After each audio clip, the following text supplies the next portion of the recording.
Raw cotton ഫാബ്രിക്കില് silver buta and copper buta weave ചെയ്ത് വരുന്ന 3-piece അൺസിൽ സൽവാർ സ്യൂട്ടിന്റെ റീസ്റ്റോക്ക് കളക്ഷൻ ആണ് ഇന്ന് കാണിക്കുന്നത്. കളർ ചാർട്ട് ഡിഫറെന്റ് ആണ്. Price is just ₹798. First colour വന്നിരിക്കുന്നത് ഈ ഒരു മെറൂൺ ഷെയ്ഡ് ആണ്. ടോപ്പിൽ all over silver buta and copper ബൂട്ടയുടെ ഡീറ്റെയിലിംഗ് ആണ്. ടൈനി ബൂട്ട ഡീറ്റെയിലിംഗ് ആണ് വന്നിരിക്കുന്നത്.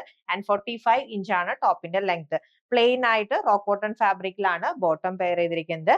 ഇതാണ് ദുപ്പട്ട വന്നിരിക്കുന്നത്. സ്ട്രൈപ്സിന്റെ ഡീറ്റെയിലിംഗ് ആണ്. സിൽവർ സെറി ആൻഡ് കോപ്പർ സെറിയുടെ സ്ട്രൈപ്സിന്റെ ഡീറ്റെയിലിംഗ് വന്നിരിക്കുന്നത്. Beautiful dupatta. Second colour change dark olive green. Next colour dark charcoal grey. And next colour beautiful golden yellow. Next colour change beautiful beetroot pink shade. Next colour coffee brown shade. And last colour beautiful lavender ഷെയ്ഡിലാണ് 3-piece അൺസിൽ salwar suit available ആയിട്ടുള്ളത്. Raw cotton ആണ് fabric. 798 ആണ് price വരുന്നത്. Ready to dispatch item. Order place ചെയ്യാൻ WhatsApp നമ്പറിൽ contact ചെയ്താൽ മതി. താങ്ക്